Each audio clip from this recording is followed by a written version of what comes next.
Welcome to Nightlight. Step away from the mainstream and gather around as we enlighten the world and our realities and travel this cosmic journey we call life. Join us as we share with you and provide that beacon that can guide us all to a better way. Explore with us as we examine a metaphysical montage of spiritual insights, covering everything from the mundane to the magical, UFOs to unicorns, and everything in between. This is a time of awakening, of sharing and evolving, of spreading our wings and soaring on the cosmic breath of creation.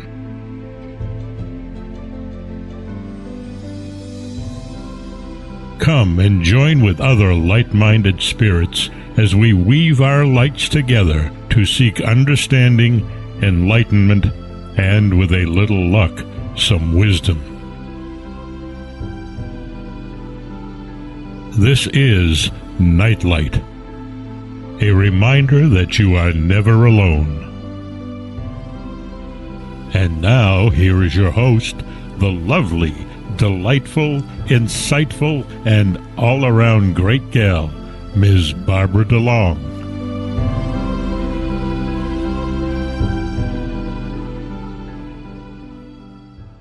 Evening, everybody, and welcome to Nightlight. I have with me tonight Michele Avanti, along with, of course, Deb Schiller, our producer, and we're going to be talking about what the stars hold for this country for the next year. I know it's something everybody is kind of wondering about. We've all been talking about it. And Michelle's sort of an expert in this. I can only give you sort of what I get on a mystical level. And Michele has, of course, all of astrology and antiquity and all of that wonderful knowledge and wisdom that is carried through time at her disposal. So she can give us probably a little clearer understanding of what is yet to come. Michele, welcome to the show. Oh, thank you. I guess we have a phone call in the background. Not sure how to handle that, so that's a first since we've been doing this show. So I'm not sure what to do about it. Oh, it happens to me all the time. Anyway, it's wonderful to be here, and I think it's really important for us to take a look. We're in a really unique time in history and in evolution in terms of consciousness. We've been, as a group of light bearers, many of the people listening, I'm sure, are light bearers, and whether you recognize yourself as such or not, if you're a person who knows in your heart what integrity is and follows through with it. Oh boy, see this? I don't know how to do this. This is what live radio is. You just soldier on. You know, I don't know what to do about that. I have to unplug my phone. At any rate, when we take a look at what's happening at this point in our world, in terms of consciousness, we've taken an enormous leap, you know, from 1988 with the harmonic convergence, even before that, back in the 30s, when the doorway for mysticism opened up and the secrets of the Kabbalah were released for the first time in 2,000, 4,000 years, to where we, in 2012, where we had a speed up of everything. Everything sped up, and we're at that point to being at the footstool of the dog star in terms of our solar system, coming around Sirius to that same spot it was 26,000 years ago, where it was the last time we took an enormous leap forward. So when you look at all of that, and then you look out into that box that you have out there in your living room, yes, and you see news that makes you go, oh my God, you could either fall into the trap of the fear-based trap of everything is falling apart, or you could step back and say, now, wait a minute. If it's all coming out to where we can see it, someone opened up the closet, turned on the light, and now we can see all the stuff that's crawling around in there, it's time to clean it out. Right, and you know, I think, too, there's the element of the consciousness rising it happened to everyone, not just people who were spiritually or metaphysically inclined, but everybody. And lots of people don't know how to deal with that kind of insight and energy and wisdom that comes pouring into them. So I can see how I see mass confusion, and I can understand why there is mass confusion. And consciously is on a spiritual basis, I can understand it. And certainly if the stars are adding to it, it makes it even more intense. Yeah, there's no question we're kind of walking through the same combination of statements in the stars that you're seeing outside. The stars are in placements where, of course, they've never really been before in recorded history, the way that they're lining up, interfacing, and especially how they're activating the U.S. chart. So, and then, we're coming to this ingress chart, which for the people who are listening who are not familiar with the way the ancients used astrology to identify what would happen in a nation or a city or a kingdom, they use the power axis, which are the solstices and the equinoxes. At those points in time, the sun enters 000 degrees of a cardinal sign, and those are power points in astrology. And December 21st is coming up, and we will be again at a power point. And this particular December 21st, which is what we call a Capricorn ingress, Saturn, who is the natural ruler of Capricorn, is actually at 0 degrees of Capricorn along with the sun. And we have never seen that in our lifetimes. I don't know that it has ever occurred before. I've been wanting to go back and see if even several thousand years ago it was at that point. But and in the United States chart, that not only is happening, but it's happening in a powerhouse, in a house of power, which is the 10th house. So it's happening at the top of the U.S. chart. So these are all statements that say this is a particularly important 3-month period we're about to enter. And not to say that the last 9 months haven't been something we've never seen before, but this is going to be something else. We don't really have, you can't just pull out a book and say, well, what does that mean? You have to just jump in. And of course, Saturn in everybody's chart can be about your father or about anyone in a position of authority in your life. But in a mundane chart, which is a chart of a nation, Saturn represents the court system. It represents the Supreme Court, for example. It represents the outcome of a trial or the outcome of an investigation. And it's the moment in your life where you get your diploma or they send you back for another year in school. And so to have it conjunct the sun, and the sun in a mundane chart represents the ruler of the nation, is a statement that there's going to be something stopping this president. And this may be a complete impeachment. It may be a resignation. It may be something else. It may be an indictment. It's hard to say what it's going to be. Does it? But could it possibly be? Could it be a blockage of his intent rather than an indictment of him as a person? I don't really see it as something that's airy-fairy like intent. It's something very concrete. Capricorn is as concrete as concrete. When we talk about Capricorn, we're talking about the house that's built out of stone. Very, very physical. If it were in a different sign, we could say intent. We could say all kinds of things. But Capricorn is more like handcuffs.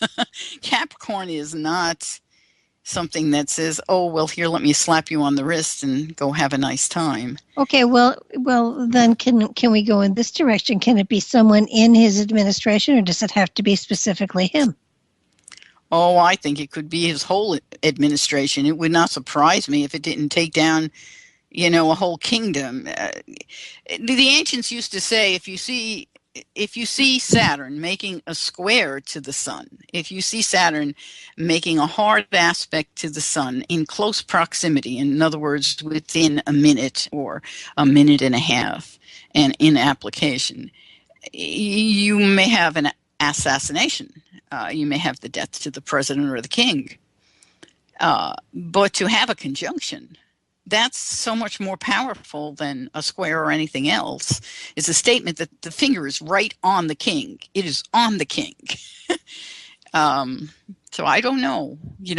It's all, and of course there are lots of other pictures that come into this statement, not just what I'm telling you as we're, looking from where we are in history at this moment and what we can see. But the 10th house is also the house where we have all kinds of issues in the court system. We have whatever the career of the nation is, and to have Saturn conjunct the sun in this house can be something stopping, literally stopping the nation in some way. Question. You're saying the president, but there are a lot of presidents out there. Well, I'm talking about the ingress for the United States of America. This ingress chart is set for Washington, D.C. Yeah, now, but again, we have Obama and Clinton. I'm sorry, go ahead. We have two other presidents of the United States, too. No. An ingress chart refers to the president who was sitting in office at the time, or the king who was in power at the time. It wouldn't refer to anyone else. But when we look around the world, this conjunction is active in every country in the world, okay? But it not necessarily in this location, which means that it's not going to be in the 10th house because the wheel moves as you go from country to country. Mm-hmm. I have not run the ingress for North Korea, and I think that would be a really interesting one to take a look at because during this period in time, we certainly are having different issues with North Korea. But I don't have, and this is probably very good news for America, I don't have war during this ingress chart. I have challenges with awareness. The American people, we have Neptune sitting on the ascendant, and the ascendant always represents the people of the country. And to have Neptune sitting here in Pisces, Neptune is in its rulership in Pisces, and Neptune is about illusion, it's about deception, it's about lies, it's about imagination, creativity. It's also about, gases and such. But to have it on the ascendant seems to indicate that the American people have been in some form of illusion, or they may be in this period. But then we take a look at the aspects to Neptune here. And the aspects are in a magnificent trine to Jupiter and to Mars, who will move forward and be even closer in trine. But that says that there's a doorway that opens up for this cloud of illusion to be exposed, because this is what's been happening since October the 2nd when Jupiter went into Scorpio, which I made sure to tell everyone. When Jupiter goes into Scorpio, you're going to see Pandora's closet is suddenly going to have a light on it, and everything that we've been hiding underground, every disgusting incident from pedophilia to torture could come out of the closet now, and it will be seen and it will become public. So the trine from Neptune to Jupiter in Scorpio says that there's a doorway that opens up where the illusion, the imagination, the fake news, if you want to put it as such, there's a doorway for it to be illuminated and for people to start to see what is the truth. what is the power behind it? And we could take this to a more spiritual level and say, where is God in all of this? Where is spirit in all of this? Where is the metaphysics of all of this? And some doorway illuminates there as well. And it's fascinating because Jupiter in our chart for this ingress is sitting in the 8th house, which is the house that Scorpio owns. Mars is in Scorpio in this house, which means it's in rulership in this house. So that can tell us that it could be a military action that opens up doorways. It could be something that we would call militant that opens up information. And there's other things here too. At another level, there's other things that could be happening during this period that may include issues that have to do with pharmaceutical drugs and surgeries and information that opens up doorways where we have a greater understanding or greater knowledge of where the power is, the power in terms of what's maybe behind autism, or what's behind schizophrenia, or what's behind any kind of disease or disorder, whatever we want to call them, that involve illusion, hallucinogenics, the brain not operating at optimum. So there's a doorway there where something opens up there as well. So that's a very positive thing in the chart that we will probably witness over the next, over that 3-month period. This ingress chart starts December the 21st, and it comes to an end on the 20th of March. So it's not like everything happens on December 21st. It takes time. This is... When you look at an ingress chart, you're basically looking at what I call a loaded gun. So what's in the gun? What can go off during this period? And so there are some very interesting things. And this doorway could open up doors even to the Vatican, information that's been hidden in religious secrecy. You could bring that in as well. So we may have some revelations that people have questioned for a long time. It's a really interesting, that is an interesting thing. Another thing in this chart that's anybody who'd be looking at, I wish we could have posted it so people could actually take a look, but there is what you call a grand trine active, which means that you have 3 either points or planets activating each other at 120 degrees apart. So they are creating a doorway that reveals things or makes opportunity possible. And what this is including is Uranus, 24 degrees of Aries, sitting in our 2nd house, which is the house of money, but it's also the house of values, what's important to the people of this country, and also how do we spend our money. And in trine to Venus, at the midheaven. Venus can be about money, it can be about love, and in Sagittarius it can have to do with the law, it can have to do with legal process, it could be a sudden awakening or sudden freedom from a legal process that has burdened us. And then the rest of that trine goes over to the most interesting part of it, which is the North Node. And the North Node in the 6th house, the 6th house is the house of service. It's also the house of the military. It's also the house of the employment of the people in America and the healthcare system in America.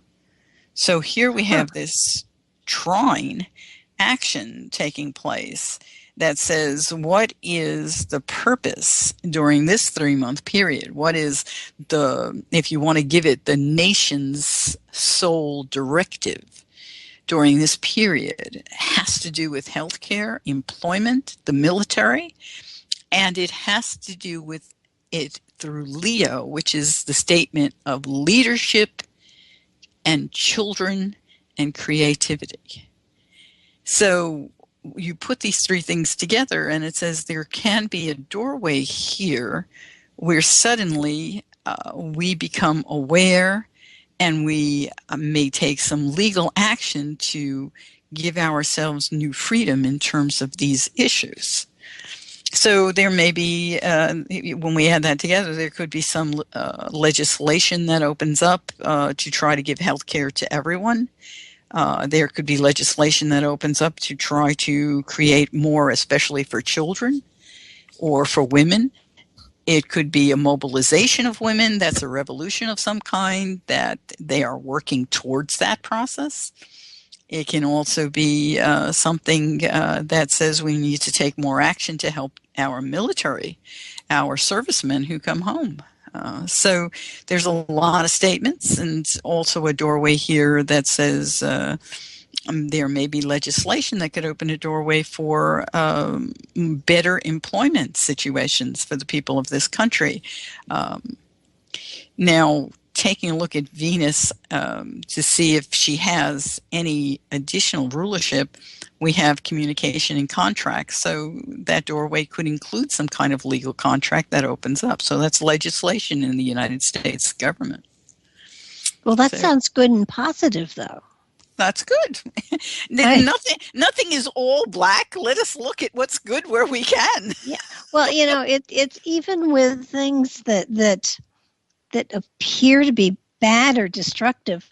I mean, in order to build something wonderful, often you have to take things down, or exactly. It's I've often said that the structure of a government isn't working. We need to start again.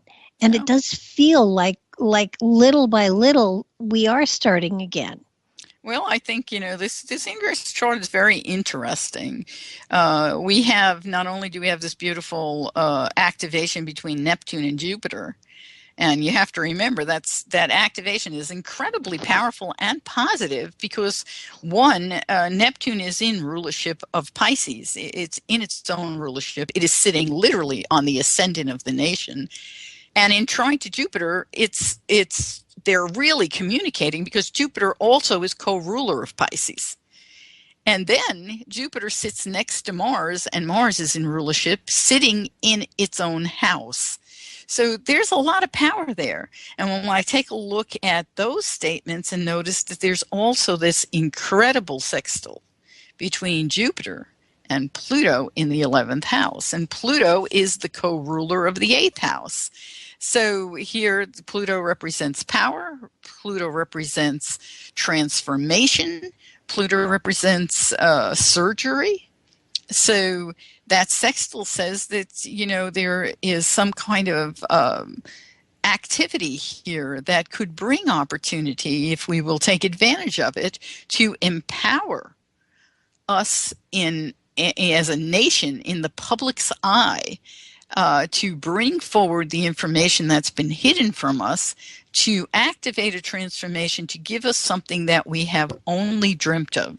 This is really a statement like John Lennon. If he were standing next to me, he'd be saying, well, that's the house of dreams. That's the house of imagine a nation of laws that worked for the people. Yeah. I get very frustrated watching the news and how these people who are in power are so tied to their political parties that they aren't really working for the people anymore. They're just being loyal to their party and hoping they get reelected instead of working for the people. The founding fathers were totally opposed to there being two parties, because by having two parties, you have a power struggle, and a power struggle does not feed the needs of the American people. It is not going to be subordinate to the needs of the American people. And that's why I have been saying for years and years, I am not a Democrat, I am not a Republican, I'm not an independent, I'm an American. Mm-hmm. And that is how we have to start thinking. We cannot have people who say, well, I'm just going to vote down a party line. You don't vote a party line. You vote for people who are going to represent your community and the people in your community. And if the majority of the people in your community don't think the way you do, then it's up to you to help persuade them, or to learn why they think the way they do and maybe persuade yourself.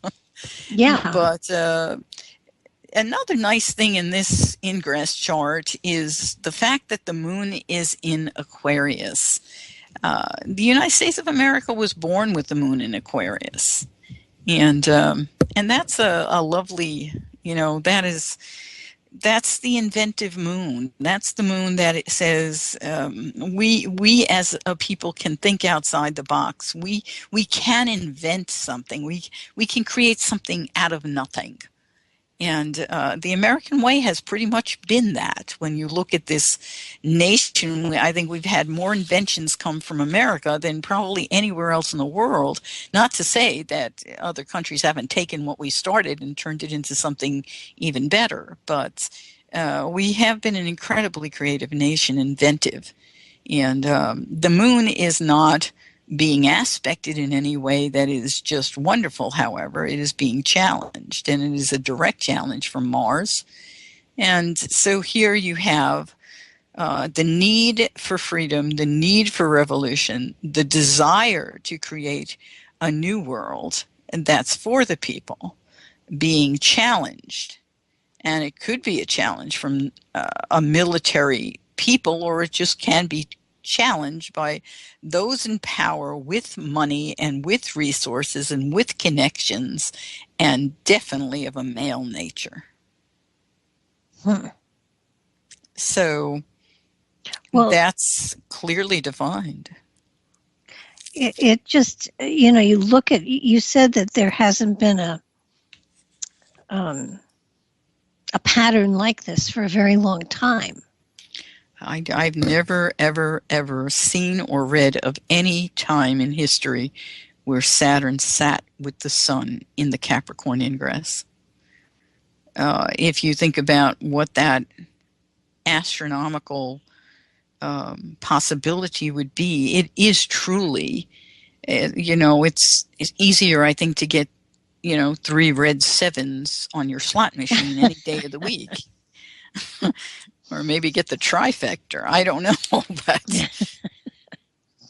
when you think about it, you only get 4 ingresses a year, and there's only 1 ingress in Capricorn, and Saturn moves at a rate of one sign every 2.5 years.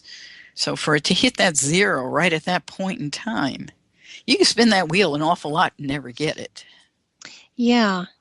It feels to me, with all of eternity, it must have happened before. Oh, yeah, I would think, but in recorded history, I don't think it has. Okay, and certainly in the scoring of America, the United States of America, I don't think it has. I haven't looked at the French Revolution charts recently, but I know that a lot of our charts were really kind of pacing along with the French Revolution. So I haven't looked at them recently to see. Well, given all of these possibilities, it's not carved in stone. No, that's the key. Nothing is carved in stone. Remember, our states of consciousness bring in fully new pictures and new development to the way that the planets in astrology work. So, we go on past history, but as we evolve in consciousness, we change the way these patterns work. They still will have an intrinsic kind of effect, but how we mount that effect is different. And so I always suggest that we look for, where is the good element in this? What does this mean for us that will give us an outcome that will make us happy? Well, you talked, when we had the eclipse, you talked about how it really set in motion a series of energetics that was going to be impacting this country, especially for the next 5.5 years. Yeah. And it does feel, at least in my experience, opinion, and whatever, when I do the forecasts, it feels as though while there is a time of turmoil and tribulation, or upset, it doesn't feel cataclysmic. It feels cleansing. It feels as though, all right, this is a shakeup, and facades are broken, and people who have lied are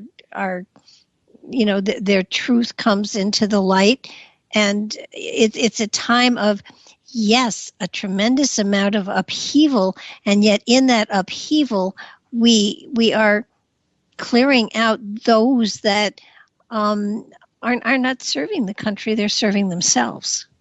I totally am in total agreement with that. Further looking, of course, this ingress chart has Mercury retrograde in it at the 13-degree mark. And, of course, 13 is the number of transformation. It's the number that actually belongs to Pluto.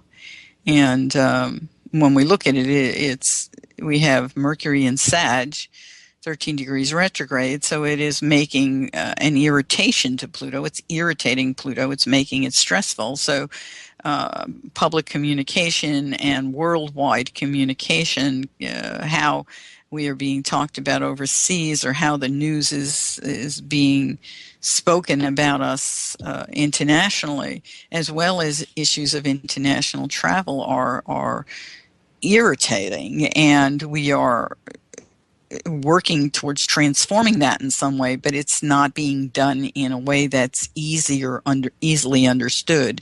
So this could be an argument or a fight that's going on in a legal process regarding the freedom to travel, as well as communication about what it is that we are transforming into.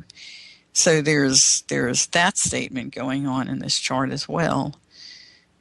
Also, the fact that Mars is actually the ruler of the second house, and that's the house of the government. How much money does our nation make? What is the GDP during the 3-month period?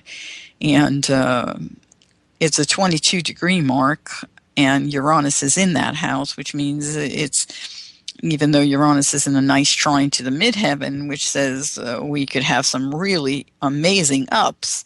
But since Mars is in a challenging position to the moon, the American people may also have some really challenging downs.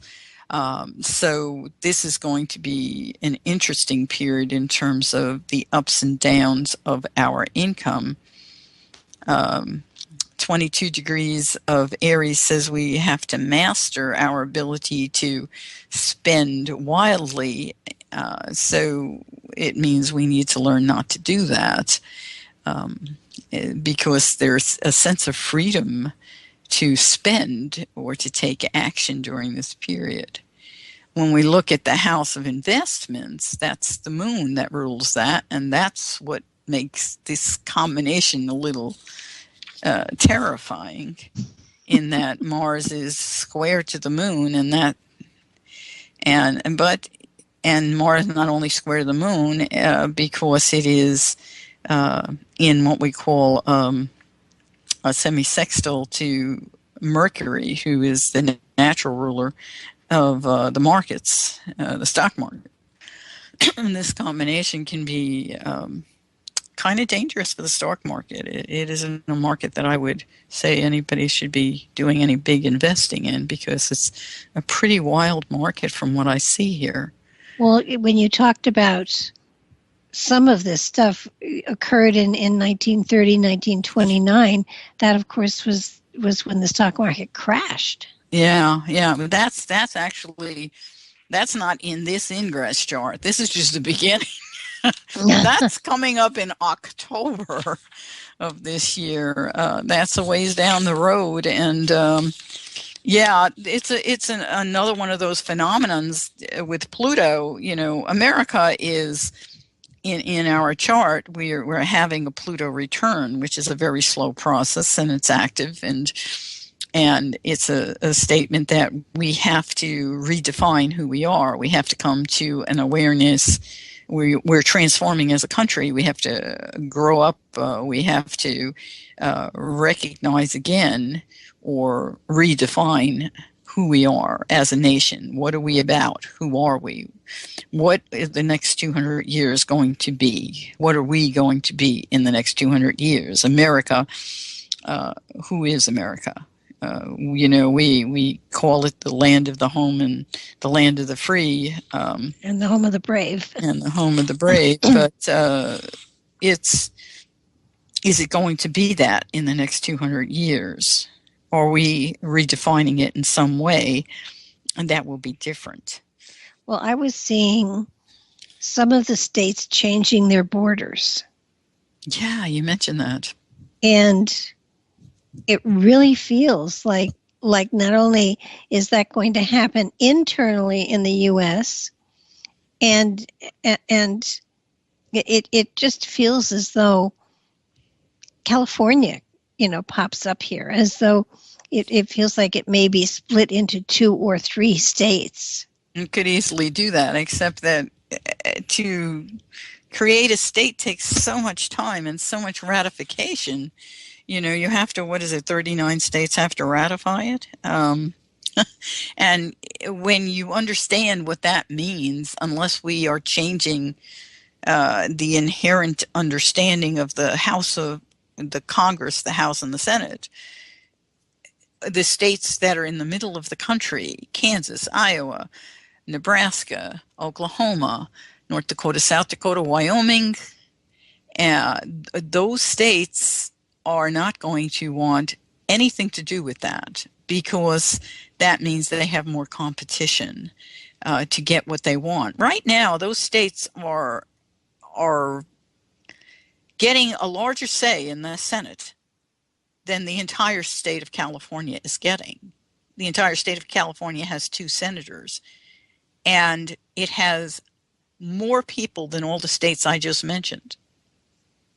Well, yeah. And so their representation is not there in the Senate, and the Senate is the one who usually finishes up and makes the real legislation happen. The Congress enters it, but it's the Senate that defines it. Oh, I understand all that. Yeah. But I still see states changing their borders. Well, I think that could happen, but I think it's going to have to happen in alignment with the American people changing the way we vote. Well, this voting system has to change. Oh, yeah. No, that I'm sure is going to change, but I'm seeing some sort of national environmental disaster that will require a restructuring of the states. Not all of them, but some of them. And I don't know if it's the San Andreas fault, or if it's the New Madrid fault, or if it's the fault line that goes up the Hudson River, or the one that's in the middle of the country. Not the middle, but, there's San Andreas. There's something else. There's a fault line that goes down along the Ohio River, I think, or is it the Ohio, and then down along the Mississippi somewhere? That's the New Madrid.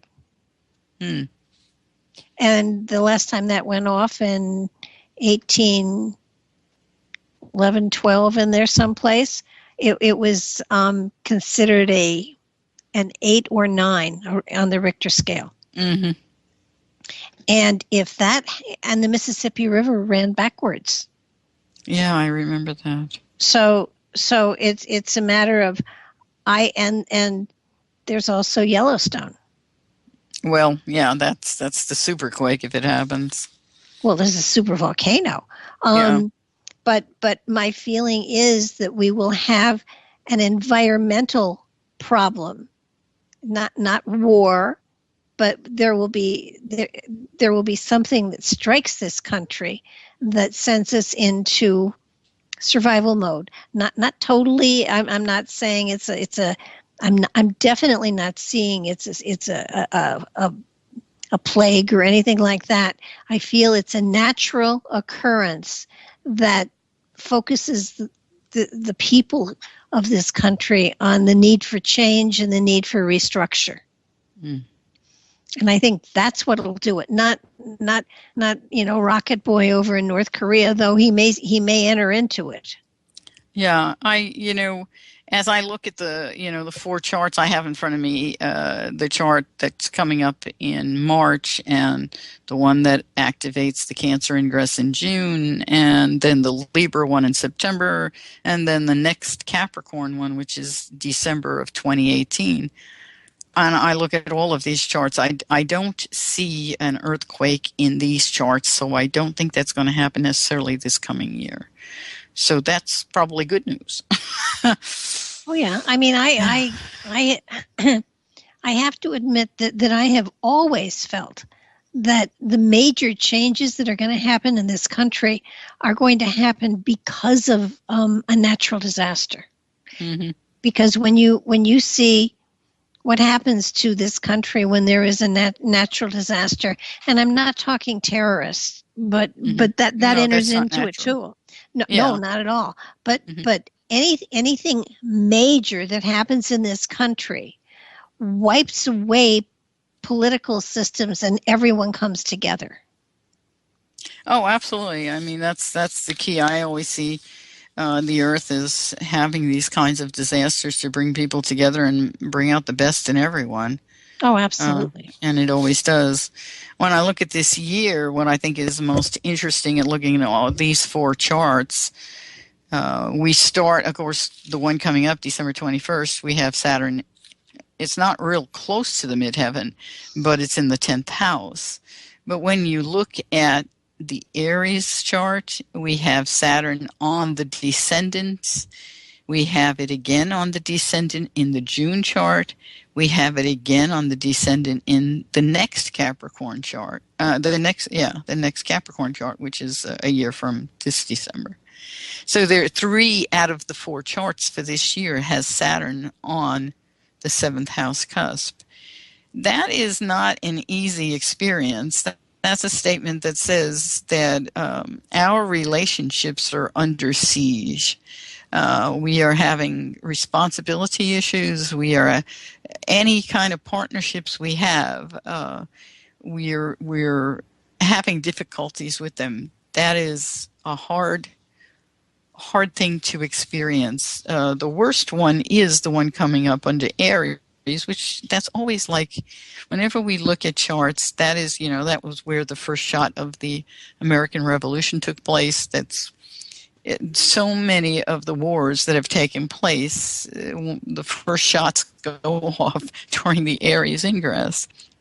And Saturn and Mars together on the 7th house cusp says there could be some kind of battle. So I'm not real excited about that chart. It is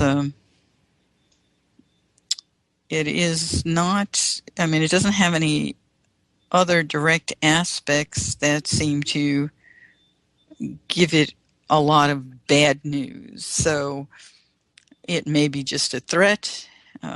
It may be, it doesn't look like a bomb. It just may be something else that's something that it has to do with firearms, could have to do with military, could have to be government military. Mm-hmm. But it's something with partnerships that it's not good. But we come out of it good. So it has a beautiful trine to the moon. So the American people will find something good in that experience. They'll find a way to work with it. But, when I look, I'm always looking to see first, is there war? Mm-hmm. Well, I think there are wars, but I think that they're not the kind we're used to. They're not the military kind. They're more of a consciousness war, of a struggle between what we have been kind of programmed, a way of life we have been programmed to accept and understand, and stepping outside of the box into new chances and opportunities that are now open to us. And so there's a war of, do I stretch myself? Do I go outside the box, or do I stay inside the box and hide my head? That's an interesting kind of war. Well, it's a consciousness. Nationalism versus. Yeah. And that has been a big debate for this country in every major event. Oh, absolutely. And when you think about it, when you look at it, what's happening is people are coming out of their apathetic comas, and they're starting to realize and accept and understand that we have so much more opportunity, and it's kind of like we're getting to a place where we are beginning to stretch ourselves into new directions, and it's what our culture has to do. And if our culture doesn't do it, then we're sort of damned to repeat the same old garbage that we've done before, and we don't want to do that. I don't think. No, and we won't. When I look at the Libra ingress, which is that period of time where Pluto will cross the ecliptic. It's the first time since 1930 that Pluto has crossed the ecliptic. And for people who don't know what in the world the ecliptic is, it's actually an imaginary line. If you can imagine the equator being extended out in space, we call that the ecliptic. And we use that to measure where the constellations are and to measure Parian lines. In other words, what's north, what's south of the equator. And when Pluto does do this, the only reference point we have is the Great Depression, so that's kind of scary. But it's at the opposite side. It's not crossing the ecliptic where it did the last time. It's actually at the opposite side. So perhaps this is like a wormhole, and we're going to come out the other side of it. So I like to think positive about it. Yeah, I don't. Do you need to get some water here? I know, I'm really close to the edge here. But when I look at this chart, I'm not seeing that breakdown. So, as a matter of fact, I see some amazing things in that chart. There is a grand mystic, there is a great grand trine, and there's also what we call a mystic rectangle. So there are some good things. The Sun and Mercury are both in the 5th house, which is the house of investments, it's the house of the market. Mercury rules the markets. This doesn't look bad. It looks like there's a doorway to possibly revisit or reinvent the markets in some way. And there is also a bit of a challenge with perhaps mortgages or bankers or banking. There is a bit of a challenge there, but so we may be reworking something, but I don't see it necessarily falling through the ground with this particular combination. So that's nice to see when we have other things that are issues. Now you've talked about trines and you've talked about I've never heard a rectangle. What is the rectangle? Mystic rectangle is kind of this unusual combination where you have 2 planets or points that are in what we call a sextile.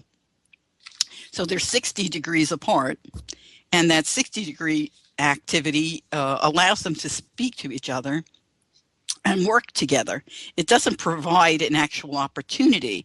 What it does is it basically says if you will take action based on these principles, you will create the opportunity.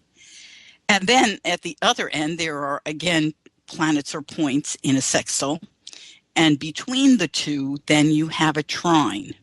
So it's kind of interesting. In this particular case, you have the North Node in the 3rd house. North Node, again, is purpose during this period. It's still in Leo. And then you have the Sun and Mercury working with the North Node, saying, we could look at our future. We could look at our contracts. We may be able to rework our contracts by investing in good communication, good leadership skills, perhaps investing in our children, using a social and creative process of mediation to communicate in a way that will allow us to go forward, to forge forward. And that's a fabulous thing. We're certainly missing that now. Mm-hmm. At the other end, of course, the South Node is active, and the South Node is active with Mars in Aquarius. And it's in the 9th house, which is the house of the internet. It's also the house of legal procedure, as well as international relationships or import-export. And it's active with another point in space, which is Chiron. Miniature planet, dwarf planet, meteor, whatever you want to call Chiron. Chiron is about where we're most wounded and where we have the opportunity to, through our lessons, heal ourselves and thus heal others. So that sextile says a revolution regarding war, regarding legal process. Legal process, this is also where the Congress and the Senate are in that 9th house. So there is a statement that past experience, what we bring from the past experience of revolution, of breaking free in the past, we have the opportunity to heal ourselves and then go forward in a new way to proceed aggressively for the dream that we wish to create. So that's a wonderful statements. And then when you come back and you say, well, there is this beautiful trine going between Chiron and the North Node, it's saying, if we will take this action to heal ourselves, to understand, to cooperate, and to think outside the box, we will push ourselves forward into the position of leadership where we belong through contracts and through communications interpersonally. This is not with the world so much as it is with each other. And that, of course, the other trine is from the South Node and Mars to the Sun and Mercury. And that's, saying we have the opportunity now to have communication that is balanced, that mediates with the Congress and the Senate and with perhaps other nations, because there is import-export involved here, to understand how to make investments that will allow us to do it in a fashion that is both fair and profitable. So that's quite a lovely mark in that chart, and that's in the Libra ingress. And to think that at the same time that is going on, we have this Pluto crossing the ecliptic. So it will be interesting. I have not done. I have not looked at who was parallel at that time to see if there's any other implications that are being missed here. But those are really nice statements. Oh, they're amazing. And, that there's so much going on. Yeah, and it's not without a challenge. I mean, Saturn is involved here in a T-square to the Sun, to Mercury, and to Chiron. So Saturn again is back in the 8th house here, like it is in the ingress that's coming up. So it's saying old money, old people, old ways of doing things, the cronyism, the old cronies will challenge all of this. They will challenge it by holding back money. They will challenge it by not giving loans. They will challenge it by not letting the young people or the inventors have what they need. But that doesn't mean they won't get what they need. It just means that they'll be challenged to get it. They need to find a different place for it. I mean, they came up with Bitcoin, didn't they? So take another step. Yes. We're looking at strong potential for especially the next year, even though there's upheaval. Yeah, it's always fascinating how we do this. The more upheaval, the more potential. It's the yin yang, which is the story of the lower worlds. Here we are in a place where the brighter the light, the more we see all that is dark. So it's where we are, and the light will get brighter, and eventually what will happen over time is that the darkness will also get lighter as we get brighter, and so it will eventually clear up to a greater degree. And it's women who are bringing it together. This activity with Jupiter in Scorpio, this is a huge statement. The fact that Saturn is in Capricorn while Jupiter is in Scorpio, this is a combination that allows for us, for women, to be seen, be heard, and to have the law stand up for them. That's kind of a rare combination, and so we'll go forward, and it's going to continue. I think it will continue to expand. And as the ancients said, women, when they get together, we will have peace. And we're seeing a clearing out of the old guard. And that's what this upheaval is. It's a lot of the male energy, the patriarchal energy that wants to stay in control and stay in power. It's being ousted. And I think we're going to see more and more of that over the next few years, but especially over this year. Well, I really hope so, because, there's been so much, gosh, I don't know what to call it, restriction. There's been so much, women are, as we did once rule the earth, It was a really long time ago. It's not in recorded history. That is a long time ago. And it was bloody, and we went to war. I mean, we weren't perfect, but for me, they used to say, well, women were too hormonal. They couldn't possibly make, the kind of decisions that were required. And the reality is, hormones are not bad. That whole thing is such a long story. Women ruled in the early stages because man did not understand where children came from, and they saw women as the gods that created children. Yeah. They didn't make the connection. And then when science kind of came in and they started to make the connection, then they subverted. That's when they began to pin women down and use women and abuse women and make women subordinate at every level.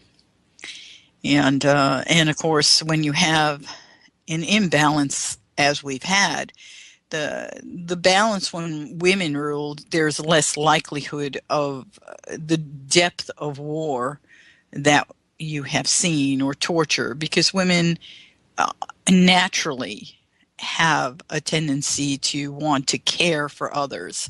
Mm-hmm. It's something that's innate. That's what motherhood is, and that's what those good hormones are about.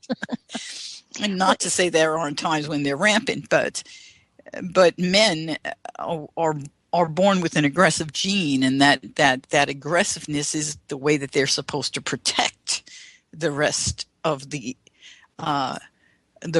group or the rest of the tribe. And so we need a balance between the two. But at this point in time, the women have to step forward and claim their right to rule. And, it's only been, it hasn't even been 100 years since women have been freed from the shackles of being property. Oh, so right. We're making advancement, and certainly, and there are many, many countries still in the world where women are still property. So we've got a lot of work ahead of us, but we're making headway. Some years ago, I saw a video that was taken, I think it was in Afghanistan. And in it, there were trucks, military vehicles approaching and guys with guns, weapons drawn. And this little girl, she must have been 4 years old, ran out in front of them and started yelling at them. It was the most remarkable video I have ever seen. To think that a child of maybe 4 years old would run out and have a few words to say to these people and say, you shouldn't be doing that. The power of the soul in that little body was just, to me, a statement of what's to come.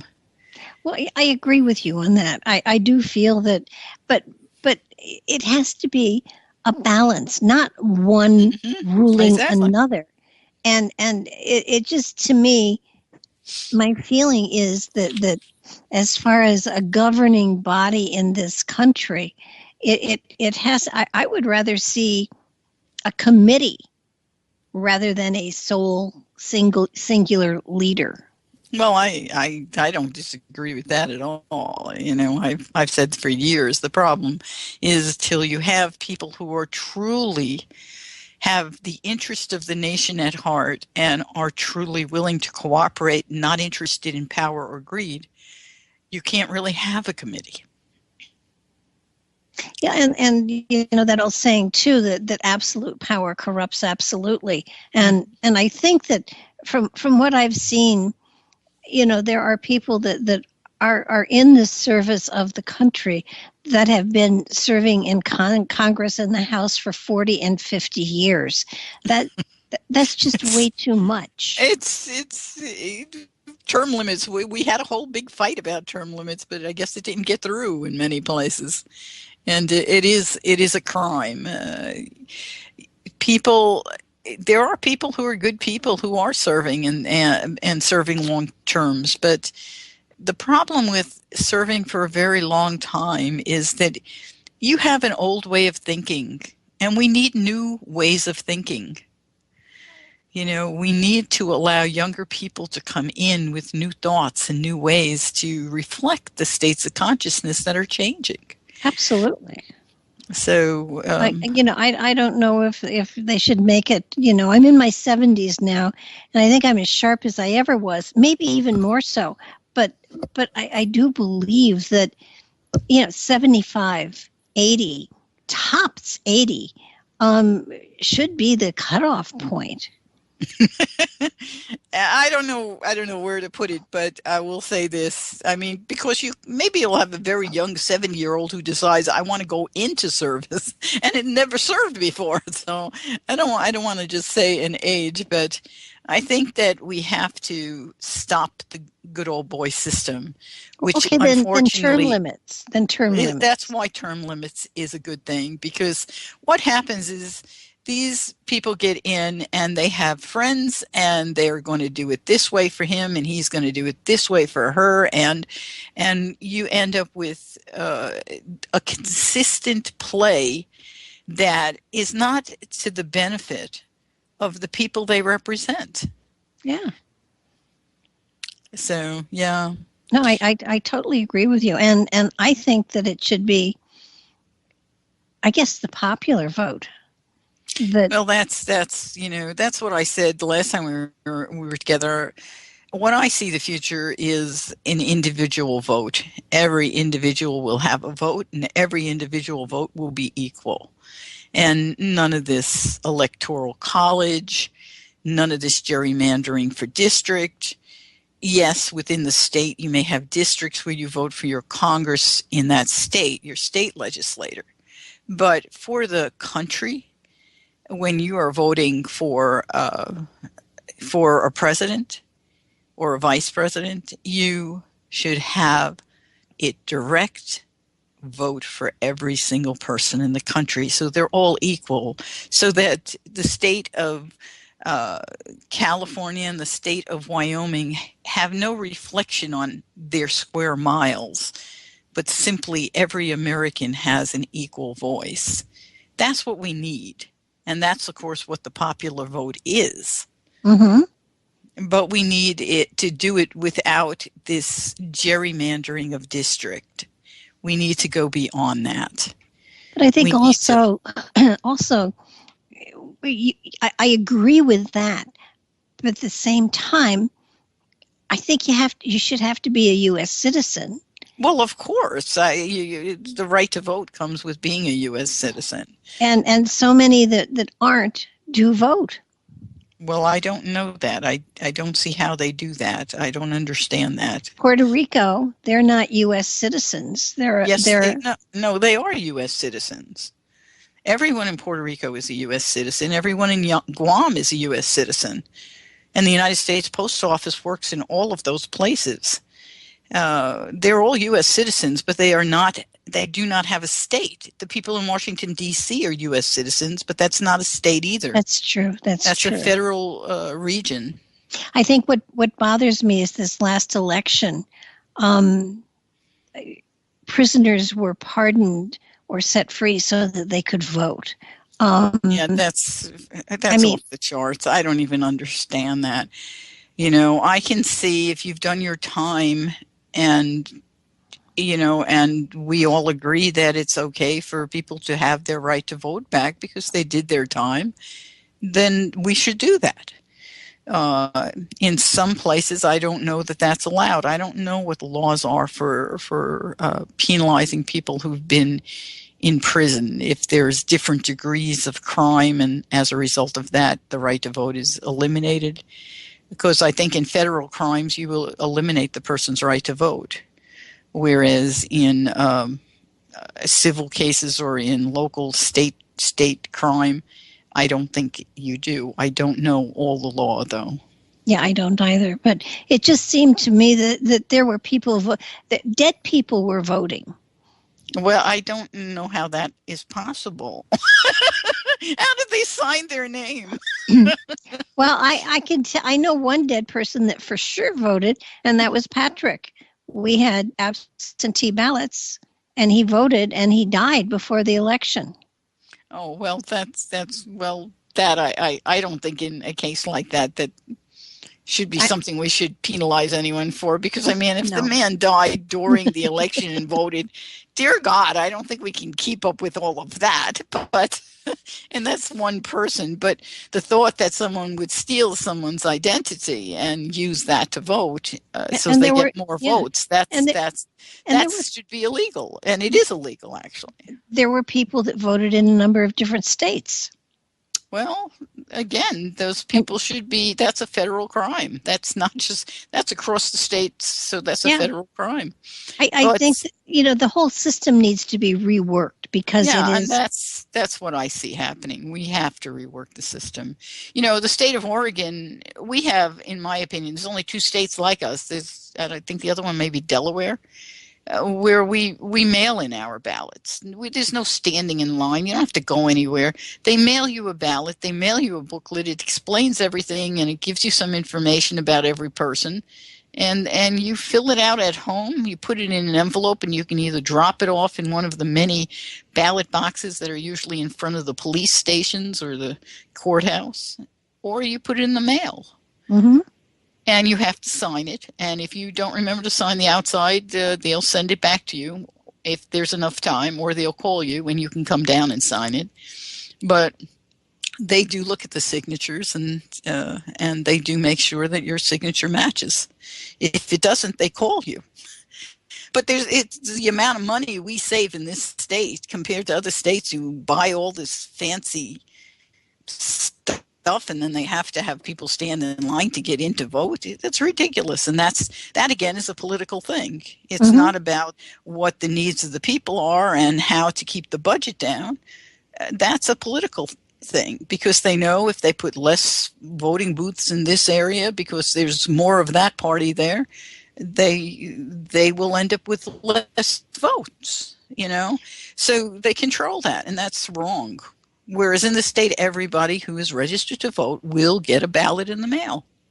Now, astrologically speaking, it feels like the government is going to be reorganized to me. And it feels like they're doing it a little bit at a time now, but it feels like it's going to escalate over the next 3 to 5 years.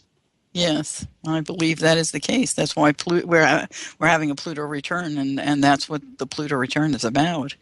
It's a complete it's kind of like the phoenix rising from the ashes. That's what we are in the process of doing. And you have to understand, we're also at a point in time where it's time to renovate the system. Our technology has gone miles beyond the system that we created without that technology. Oh, yeah, absolutely. And that's why, I expect it to go to a vote from your telephone, because once there is serious facial recognition, people will not be able to copy your face. There'll be a lock on it. There are already locks on almost all the new fancy phones that are coming out have a visual lock. So if it's not your face using that phone, the phone doesn't work. That will become more sophisticated as the years go by, and that can be our mechanism for having an individual vote at a federal level. And then you can't get a dead person. You have to go dig him up and try to get his face to move. And that isn't going to work. This is true. What's going to happen with the ecology, though, with jobs and things like that? Well, we're moving into, there are so many people in this country who want to see a resurrection of the things that, they used to know. That isn't going to happen. I listened to NPR today, and there was a woman there talking about how, in Roanoke, Virginia, they used to have textile factories, and she actually bemoaned the fact that she worked in one for, 30 years, and she wished they would come back. And they're not going to come back. What's happening around the world is a change in terms of how income is being leveled. In order to have this interglobal action, eventually the monetary systems will have to level out.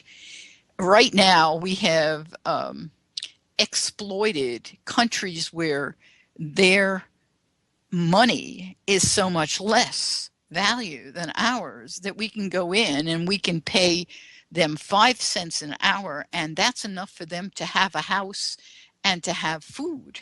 You can't pay anyone in the United States 5 cents an hour. No. And they would just die. So we exploit these other countries. Well, eventually those countries get richer and those countries will come up to speed. And when they do, then you start to have a level playing field. And then we're also moving into robotics, and that's what's happening more than anything in this country. You're going to see more and more and more robotics till we become a system where money is no longer an issue. That's where we're moving to. And, of course, that's going to obliterate the issues of greed the way we've known it. Money, when we get into a system where the nation has a GDP based on robotics, more so than human service, then everyone in the country will have an income based on the GDP, which is leveling, again, the playing field.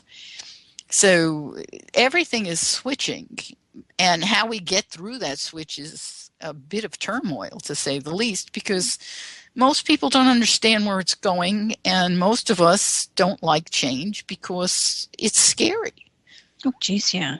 Well, what happens to the lower class then? Because well, eventually the lower class will become part of all of America. It'll become part of middle America. What's going to happen over the next few years, however, at the rate things are looking, is we're really, really going to see more and more homeless people. And eventually reality will hit and we will change that pattern. But compassion. The people in our Congress right now, both the House and the Senate, have forgotten compassion. They call themselves Christians, but that's a word to them. It's not who they are. They've lost their way. Well, Trump talked about putting the coal miners back to work. And I'm sorry. And when you look at the conditions in which they worked and the danger in which they worked, and the fact that robots can do just about everything that they used to do, pretty much. But what happens to them then? I They mean, have to be moved into a new profession. They have to be trained, and that's what we as a nation are supposed to be doing. What would I do if I were in the Congress, if I was in the Senate, if I was in the Congress introducing legislation? I'd be looking to see where we have lost production. And what can we introduce there? We have a lovely lady here in Douglas County. Douglas County, where I live in Oregon, this was a huge timber county. That's where all the money was made, was with timber. And then, they came in and they says, no, you can't do timber anymore. And so we're very limited in how much timber is done. So the mills shut down and a lot of people left the county. And you see almost old people for the most part because the young people have gone because there's no income. mm-hmm. And there's a lovely lady here who says, we need to move into a green county. We have to become a green county. And she is working very hard to try to get us to be a county where we make solar panels, we build solar buses, we start building the kinds of things. They may include robots. We build the kinds of things that the country needs. That's what we need to be doing. That's the kind of legislation we should be introducing, not saying we're going to go back to coal mining. Coal mining is dirty. In China, coal mining is what turned Beijing into what you see there. It's burning of coal. They have changed that. They're moving ahead of us into the world of solar at a rate that is unbelievable. And we're sitting here talking about opening up coal mines again. No, we should be looking. Anyone who would have gone to Virginia should have been saying, here is a great new opportunity. When I get in, this is what I'm going to do. I'm going to provide monies for this area for you guys to be re-educated. And you'll have your pick of a whole assortment of things that are going to be valuable jobs from now into the next 30 years into the future, so that you will be able to make a living to support your family and keep your head proud.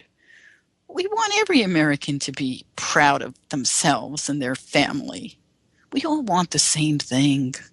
We want to know that we're loved and we want to take care of the people we love. Well, that's true. That's true. It's not so much to ask for, but we have to not be afraid of change. We fear losing our jobs, and then how will we take care of our families? Instead, our government, the people are supposed to have foresight. That's why those are the kind of people we should be electing. People with foresight who can say, well, here's the way the economy is changing. We need to go in this direction. How can we provide the education, the technical backgrounds for people in our areas to grow into this? That's what we need to do, not try to resurrect something that is not only bad for the environment, but it's bad for people. It was bad when they were doing it. Oh, yeah. I mean, it's terrible, dangerous work. There are lots of humans there who have black lung disease. It's horrible. That's all they know, though.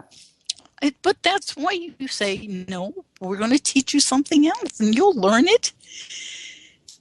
We have to honor people in their intelligence. Didn't they have programs like that and the people refused them? I have not heard that they had any programs like that the people refused.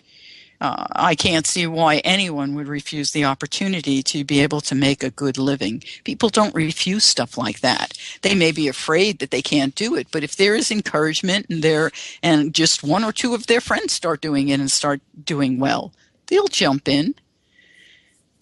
Well, I do. I remember hearing some of those people talk, and they, this is what I've done my whole life. This is what my father did. This is what I want to do. That's why you have to have good people who come in who understand how to train others so that they can get beyond those fears. George Washington, he used a musket. Would he use a musket today? No. We have to move forward, and we just have to help others understand how to do that. And a kind heart, a compassionate heart can do that. The problem that we have is there are people, we're not funding the kind of groups that can go in that can help people. And we have to do that as a nation. We have to fund. And, instead, what are we doing with this tax bill? This is the dangerous thing. What we're doing is so dangerous. It's going to kill my husband. My husband will be murdered because of this tax bill if it goes through and stays put. My husband will die, and I know that, and it terrifies me. And there's nothing I can do. Why will he die? Because he gets Medicare that gives him an infusion every other month that keeps him alive. And those infusions cost $30,000. There's no way we can afford that. We can go completely bankrupt, but eventually we won't have enough money to keep him. And he will die, and then I'll live under a bridge.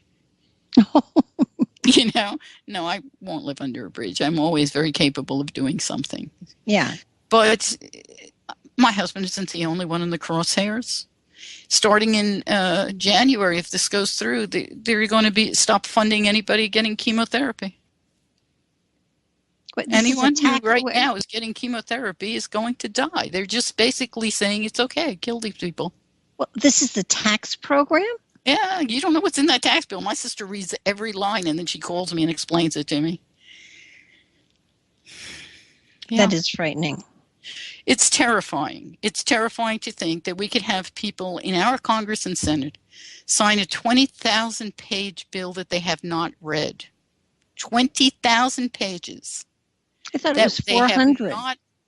No, it's 20,000. That's what they said. I saw them on TV with the stack. It was a lot more than 400 pages. Wow. That's even 400. Even if it were 400, they still wouldn't have read it.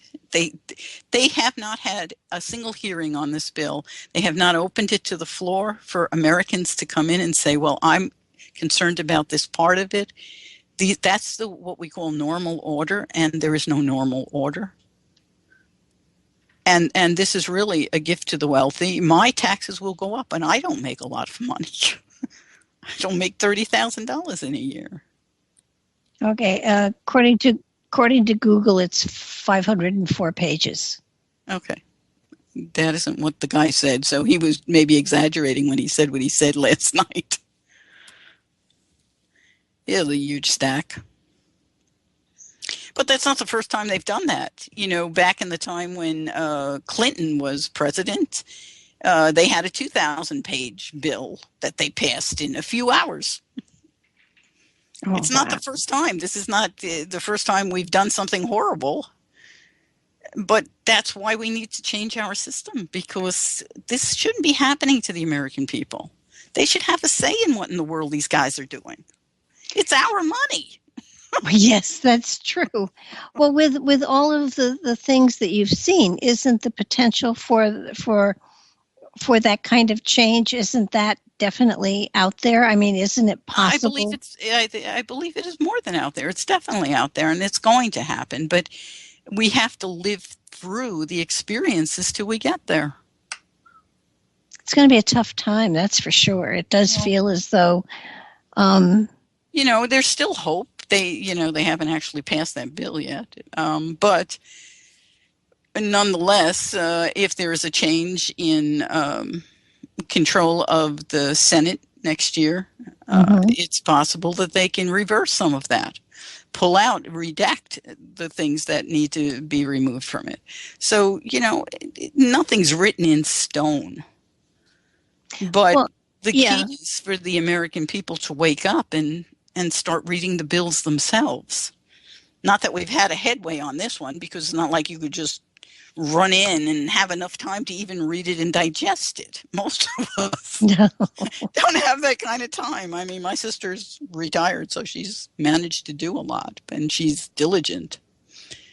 Yeah, I have a good friend that really does do all of this, and she reads everything. And every now and then I will say something and she'll say, no, that's not what it says. Yeah, exactly. My sister does the same thing. They keep us straight, so that's good, Absolutely. But we, on Facebook, I put something up, I don't know, it's probably 8 months ago, and one of the people who follow me says, well, how do you know that that's true? And how do you know when they're lying? And I said, the one thing you can always do is go to the Federal Register. Everything that is put into law, everything that is said that will have an impact on the American people is written in the Federal Register. So if somebody's telling you something and it's not there, then what they're telling you is not true. So I told her, and I gave her the link. And that's important for us to know, where can we really find the facts? Because with Neptune doing everything that it's doing, where it gets on our ascendant or it gets at the midheaven or wherever it's traveling and it's interfering, it's creating illusion, and we don't know if the news is real or it isn't real, and we have to do our own due diligence. But that's part of the journey of consciousness, because we must learn to be responsible for ourselves. Absolutely. Now, it doesn't mean you can't activate in a tribe. You know, my sister is part of my tribe, so she will do the due diligence, and I can call her and say, "What did you find?" Yeah. And she'll tell me. Well, and I think that one of the things that is so important is, and again, we had been lulled into this apathy, this apathetic coma. Mm-hmm. And people are beginning to wake up. I know that when I hear something on the news, I sit down and I check it out, and I go and I look and I read, and more often than not, thank you, more often than not, you know, I find that what has been reported on the news is not the whole truth. Well, that's the problem. You know, when I used to do the news, what I did was I gathered the facts and then I gave them to the public, and I let the public put the facts together. They don't do that anymore. They have editorial content and a slant. So they give you the parts of the puzzle that are the slanted part. And if you only digest from a certain news source, you're getting that slant all the time. Mm-hmm. And that's why I know I can stand in a group with people who are pro-Trump and other people who are completely opposed to Trump. And I want to love every single person in that group, no matter what their opinions are, because I honestly don't believe any of us have 100% knowledge of what the heck is going on. But I do know that every one of these people wants the same thing I want. Well, that's what is so important. That well, I think first of all, news reporters used to have 3 confirmed sources before they reported anything to the public. Mm-hmm. I mean, that used to be what newspapers said. 3 confirmed, you know, sources. Mm-hmm. And that's out. I mean, with the fact that we have live TV now, and people can get a rumor and a lie, and it suddenly is broadcast over national TV, and then, you know, somebody has to back it up and say, no, that's not what was said, or that's not the case. And of course, anytime you do a redact where you're going to say that's not true and we're taking that back, only a small percentage of the people will even hear that part. Yeah. And now we live in a time where Neptune, as I said, is so active. Russia and North Korea are, and who knows how many other places are filling our internet waves with information that isn't true. Mm-hmm.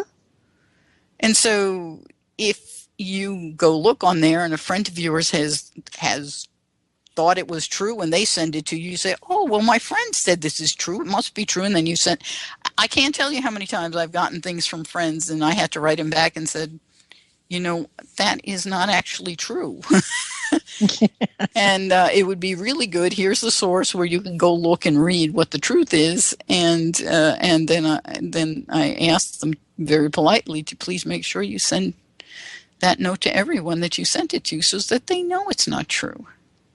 And I do that even though it takes time, because if we don't stand up and speak, we confirm what we do not speak of.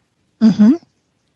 And we should never do that. So even if it's 2 a.m. and I just want to go to bed and I get one of those, I stop and I do it. I can't allow my friends or anyone that I come in contact with to be told something that I know is false. Yeah, and it doesn't mean I won't make mistakes, but I have an obligation to the truth. Yeah. And every now and then, it just is so juicy. You just hope it's true. And I really don't like those ones. No, but there are times when it's like, oh, there is justice in the universe, and then you find that no, I mean, there is justice and balance in the universe. There absolutely is. It just sometimes takes a lot longer for it to appear, and you want to know what the truth is, and there's so many aspects of what's going on today that I just want to know the truth. And it's like an onion. You get some facts and then you peel it away, and then there are different facts that come into play. And there's so much secrecy, and there's so much subterfuge, and there's so much conspiracy going on here in this country. I mean, this country is one of the greatest mysteries ever. Now we have Scorpio Rising. That kind of says it all. We are a country that is seen a lot of the time as our sun sign by so many nations, because we do go in and we do nurture other countries, because as individuals we are nurturers. Mm-hmm. We do fit our sun sign, which is Cancer.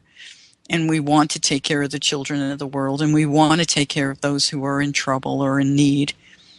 But our ascendant says we'll have a lot of secrets. We will keep the secrets, and we want the power.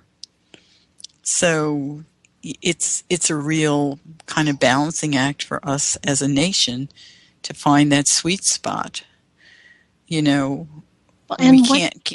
We can't obviously give away all our technical secrets, but we can certainly help others with in whatever way we can. But it gets to the point where you keep so many secrets that you can't be truthful. And that's why Jupiter is in Scorpio right now with Saturn in Capricorn. I really think that we've come to overload, and yes. And we have to clean it up now. I mean, a guy's a hero because he does something, and then he's a traitor, and then he's a hero, and then he's a traitor. And what the heck is he? Well, I think once you're a traitor, you're pretty much a traitor. I don't know. I mean, it would take a while for you to really come back to be the hero. Well, we are complicated. We're soul driven, and we are complicated. So where someone can be a traitor in one area of their lives, they could certainly be a hero saving the child in the well, Mm-hmm. But what about all of this sexual stuff that's coming out now? I mean, it's always been going on, but suddenly everybody's shocked by it. But it's been going on for decades, probably centuries. Oh, it has been going on for centuries. I'm sure you were harassed in the workplace at some point in time. I'm sure you had those kind of experiences. I've certainly had all kinds of experiences in my life. Fortunately, I've always valued myself enough that I've always never allowed it to go anywhere. I've always stepped away, including quit jobs because of it. But But I've always gained a lot of respect from people. So I've been very fortunate that way. Well, yes, but not everybody's in that position. And I know. It's, it's like my husband said, and that girl probably, she probably has a kid at home, and how can she give up that job? Yeah. And that's just, I know. I remember years ago telling a woman who was the manager of the shop that I contracted with. And I said, you know, this man is abusing you, and you need to stop allowing him to abuse you. She says, well, what am I supposed to do? I said, stand up to him. I said, and if you can't, and you want us to back you up, I can tell you right now, I can get everybody here who's contracted to stand up and say, we'll all walk out with you. And that's what it came to. We all did. She finally said she had enough, and we all quit. He had no one in the place. There was no one working his place. Wow. You know, but he went on. He was just really a criminal. So, well, yeah, you know, I think that there's so much stuff like that coming into the light that you do begin to wonder about our society. Well, it's okay. You know, it's okay. It's the patriarchal society that has to be changed. We have to turn the lights on. We have to recognize that this is happening all over, and people that you may have idolized are complicit. And we have to get to a point where we say that is not going to be allowed anymore. As a nation, we have to stop it. I think, you know, one of the women on one of the shows said every time they take a man out for doing that in the Congress or the Senate, they need to replace him. It should be a rule they replace him with a woman. And I thought, that's a good rule. I like that one. Well, yeah, but women are also guilty of this too. I'm sure they are. I haven't met any personally, but I'm sure they are. But it's really what we're facing right now is the issues of a patriarchal society changing. Uh-huh. And we have to look at it everywhere so that it can come to an end. Until we can actually say, we will not allow this anymore. And I don't know when that's going to be, because the President of the United States, you know, if you go to the records, this man has paid people off because he's done stuff. And any man who would be running a beauty contest and ogling at the women in their bathing suits, or not wearing anything for that matter, he's not the kind of person who has the kind of ethics who should be at the hierarchy of a nation, so that the young people have someone to look up to. Well, he also did. I mean, I can't make excuses for him because I don't know him personally, but I do know that he appears to be behaving in a very ethical manner at this moment in time. I don't know. I don't know either. I mean, I can only speak I don't know. I have no idea. I mean, when you look at the Congress and the Senate, you might say the same thing about most of the people there, because they do appear to be acting in an ethical manner at most of the time, until we hear something. Until the women come out of the woodwork and, you know. I don't know. But, you know, I hope so. Well, I keep looking at a lot of the stuff that's going on around, and all I can think of is, you know, in my younger years, I did things that I wasn't proud of. I didn't break the law, but you know, I was not perfect either. And, you know, I think you ask a question, you know, who is I don't think we have anyone who is perfect. If we did, they probably wouldn't be human. You know, what was the saying, that he who is with us sin cast the first stone? Cast the first stone, yeah. So, but no, we're coming into a time that is so fascinating in that we are at a breaking point, and things are beginning to crumble, and there's a whole new organization that's going to start, and hopefully, oh my God, hopefully it's going to be better than what we have now. But you know, it's got to come down in order to go up. Have you looked ahead past that 5.5-year mark? I mean, does it look like we bring things together in, say, 10 years or whatever? I haven't actually looked at that, you know, but we can do that. Maybe the next time we get together, I'll give you some positive things that I'll find. I haven't looked that far.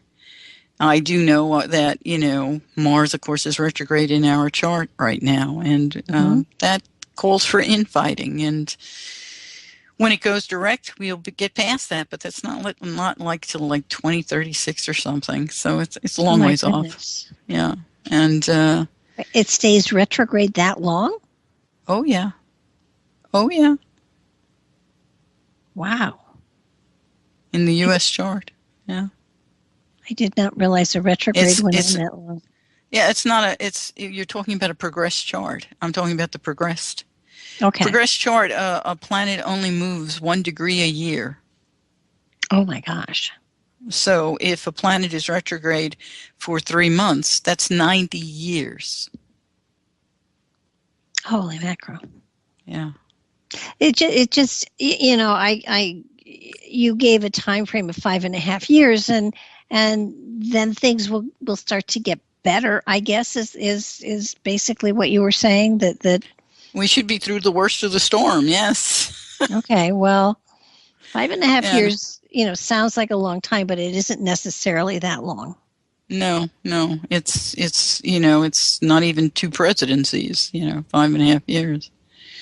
We're moving at a really rapid pace where we are now. And I really do believe that these charts that I look at have the ability to, I wish I could show what I see.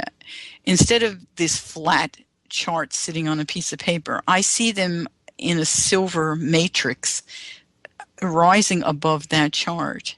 And I see the people starting to move into taking these images and creating a higher state of consciousness for the outcomes. So I know that's happening, and that's why I'm very careful when I speak about things that are challenging in the charts, because I believe we're at a point where manifestation is more under our control than it has ever been before. Oh, yeah. So let us together work on that manifestation. Let us work on it. Yes, we're going to have some tumultuous times because we are recreating ourselves. But let us do our best to hold the vision of what we want to create so that we'll get there together and we'll do it in the best possible way. Well, I know Billy Meyer. Are you familiar with him? That name is real familiar, but I'm not sure. He's a Norwegian farmer who has been in contact with extraterrestrials since he was a young child. Okay. And they have given him predictions. Oh. And basically, he talked about 800 years of strife, and then things were going to get better. Now I tend to think that it can't possibly go on that long. Well, it's been going on for thousands of years. Yeah, but I wouldn't say 4,000 years ago we had a lot of slavery going on, and I understand today we still have slavery going on.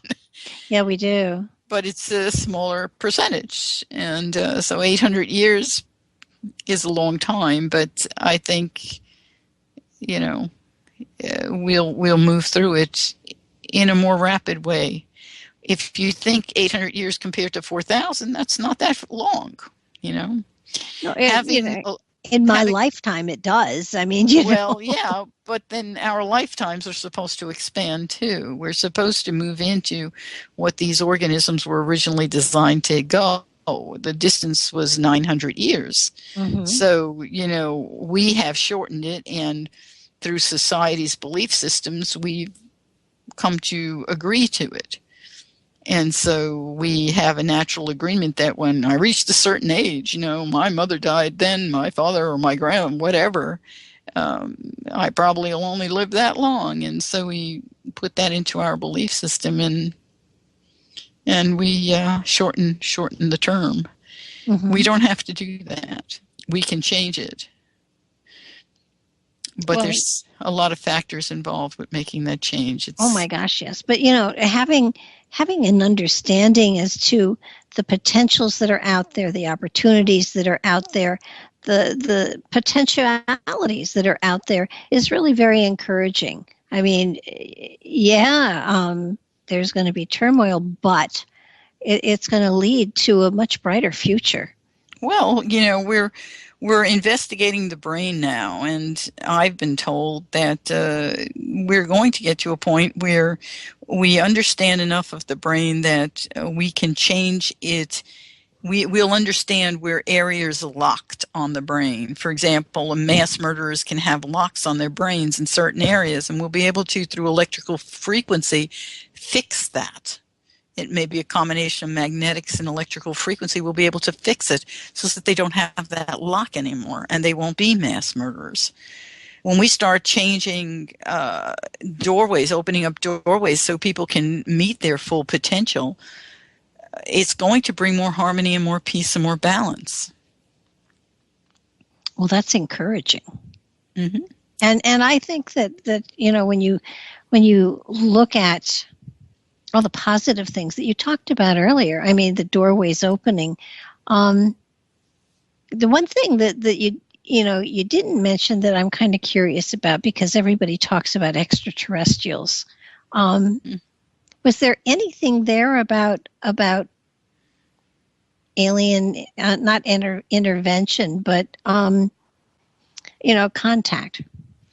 I think there's always that in there, and with Neptune in Pisces activated by Jupiter, which I did mention a couple of times, and actually when I'm staring right now at the Cancer ingress coming up June 21st, we have this incredible grand trine with Neptune at the midheaven, Jupiter, Neptune, and Mercury.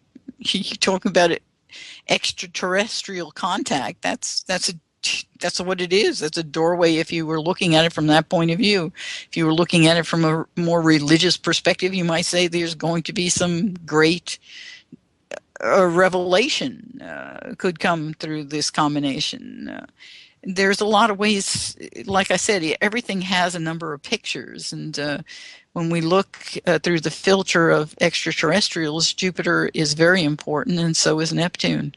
And if you're looking for communication, Mercury must be involved. So here is a beautiful doorway.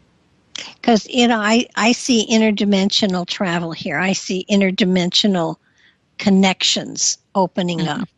Well, we have them. They're happening even as we speak. If the individual is open to it, I know, I've had all kinds of experiences in my life that I could go into, but I don't usually talk about. So, but when you're open to it, just make sure that you're open to the light as you're going, because not all ETs are nice.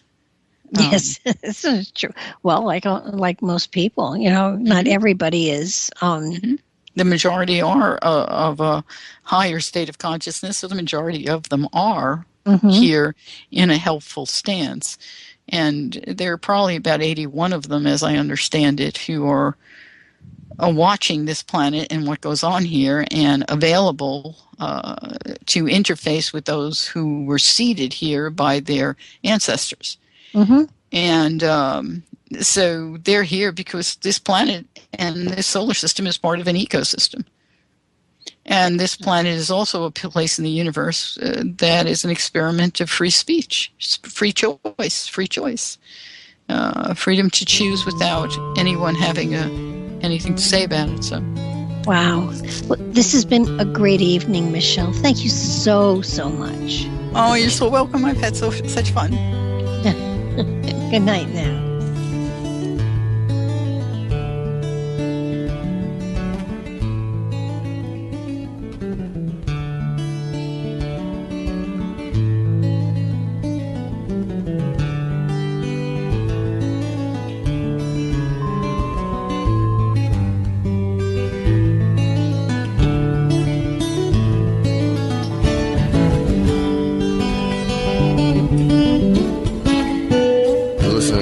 Radio at freedomslips.com, and we'll be right back after this message.